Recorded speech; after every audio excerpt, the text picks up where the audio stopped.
Welcome back to the channel. This is my preview of Ireland versus England.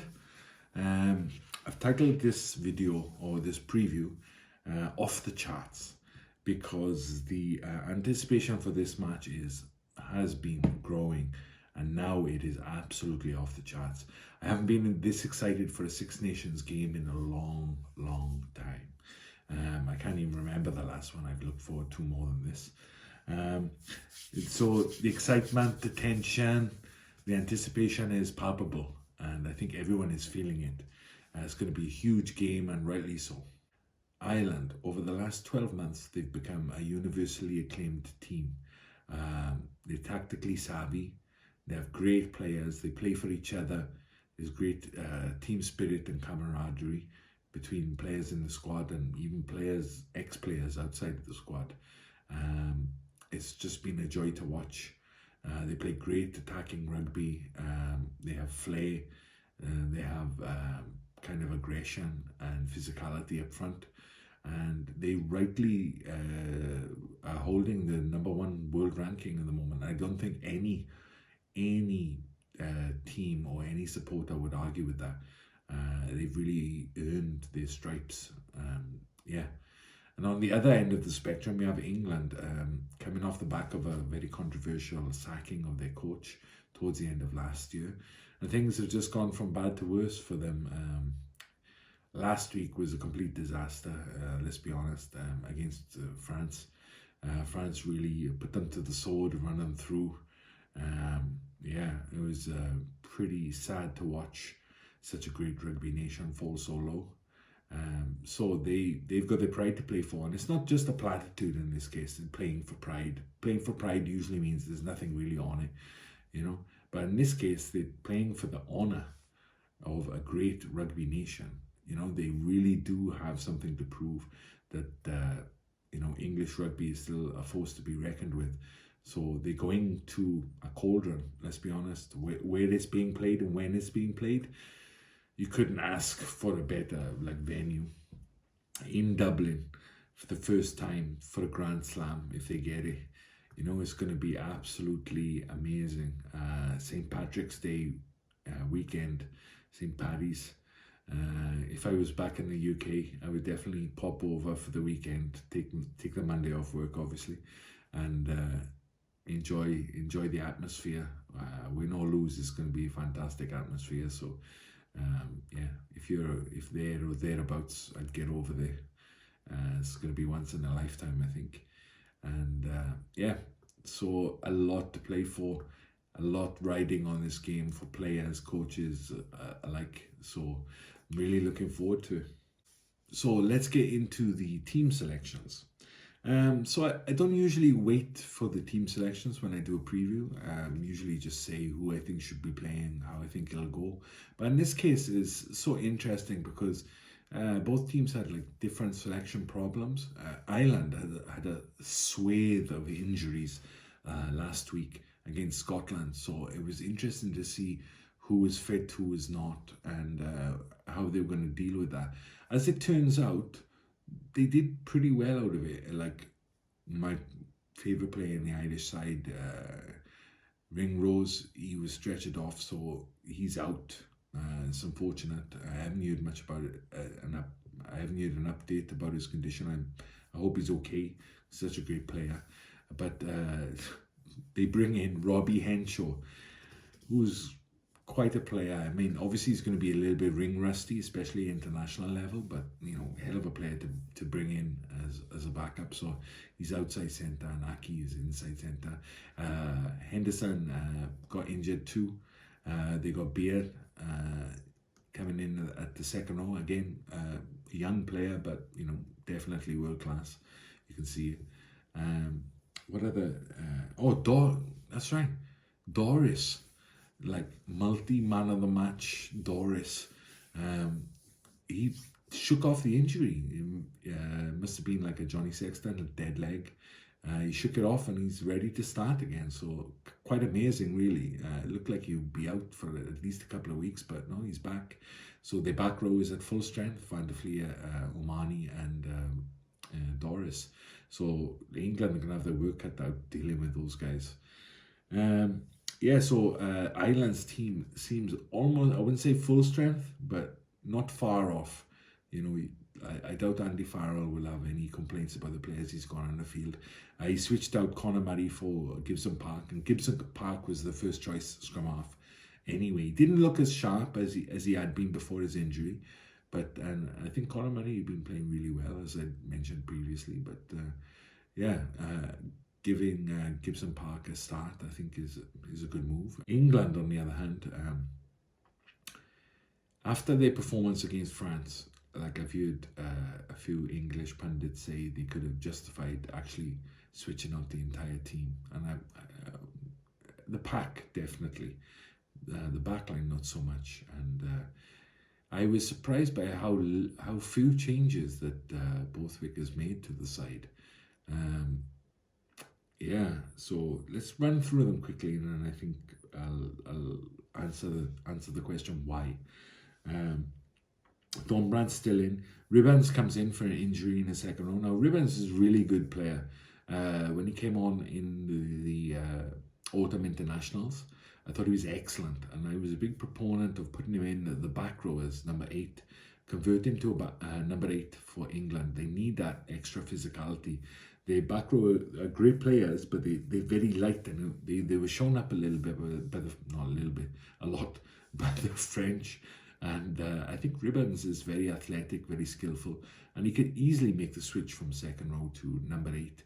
And I think that would really help the English back row kind of toughen up a bit and bulk it up a little bit, and they could have another big lump in the second row. I think that would help England, but no. It's fallen on deaf ears. Nobody listens to me. So Ribbans is in the second row, but let's see how he goes. He might get a chance in the back row. I really hope he does, because to me he looks like a Teichmann-esque number 8. But my favourite player, Van Poortvliet, he retains his position. Nothing to do with the fact that he plays for Leicester, of course. So again, a bit surprised about that. He was taken off after like 47 minutes or whatever it was, and then he gets another start in the next game. So, like, yeah, let's just keep going. So Ollie Lawrence, who's actually done quite well this tournament, he's looked like he's a good player playing in a bad side, and he was injured, unluckily for him, and Manu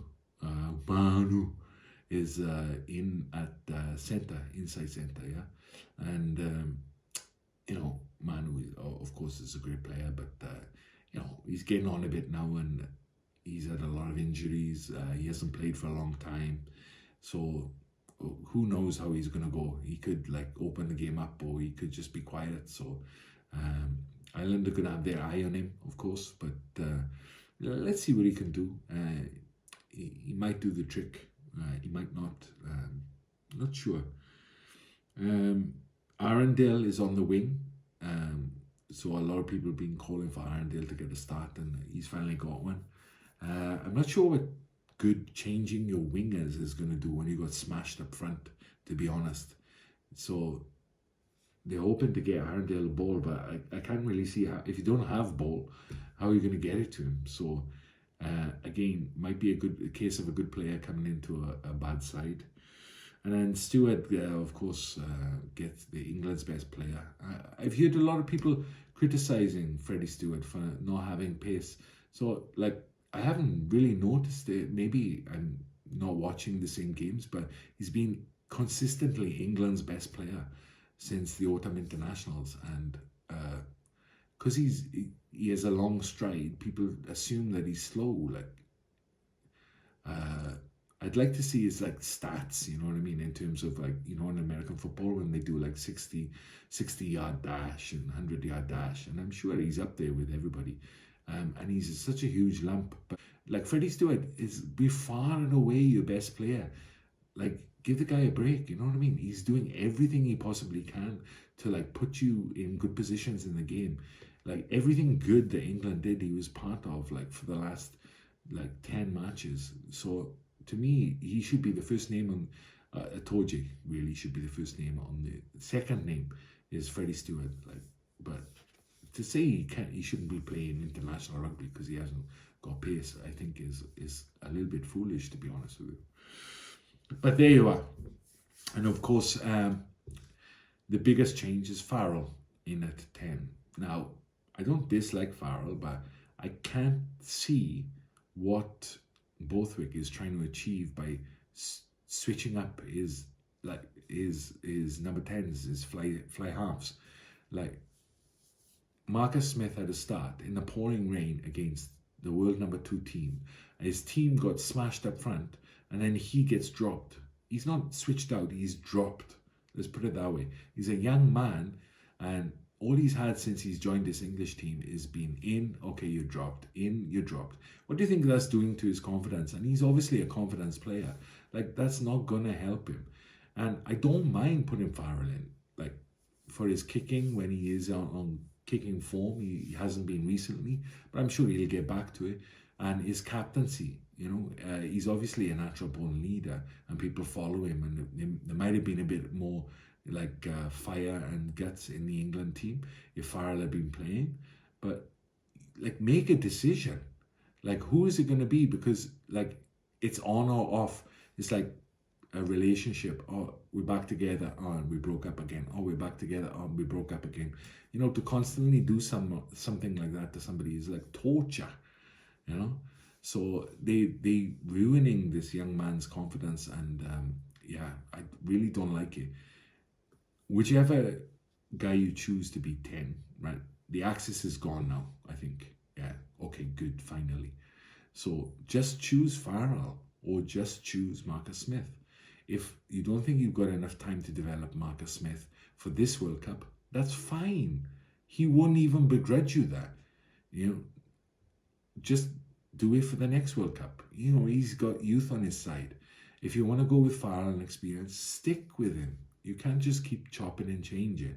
So the England selection baffles me a little bit. I think particularly up front, he's given the pack a chance to like prove themselves.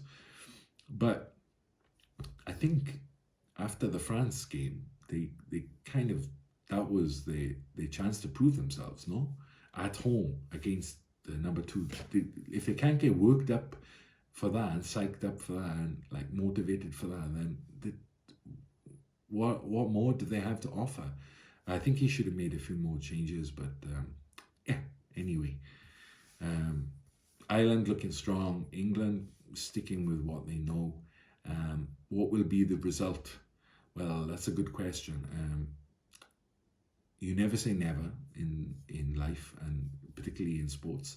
So I would never say that England can't win. They'd have to pull a hell of a performance out of the bag. But, you know, it can be done. Anything can be done. But Ireland are overwhelming favourites, particularly with the home crowd advantage and home stadium advantage. I just can't see them losing this game. I think everyone agrees that that's the case. All England can hope for is to leave the pitch with some pride, and I think that would do them good. So yeah, I have to go for Ireland by 20 points. I think it'll be closer. If England get annihilated again, it's like it's going to be so bad I won't even be happy about it. You know, so I'm going to go, and I think 20 points is reasonable. If it was like 40-20, then England, they could say, okay, we went over there, big game, we gutted it out and we did all right. But Ireland are just on a roll at the moment. They're looking so good. So they might have a hiccup, you never know, but let's wait and see. Wow, I'm too excited. Sorry, I'm rambling. So I'm going to finish the video now. Thank you very much if you got this far. I appreciate it. Leave a comment, please. I'm really enjoying the comments you guys are leaving. Subscribe, especially, and if you feel like it, you know, you can share too. So, okay, all the best. Enjoy this game. And this weekend there's some other good games. I'm not going to do previews for those, but they're all good. Everyone has something to play for, which is nice in the Six Nations. So enjoy yourselves, and I'll see you for the review of the match. Woo, let's go.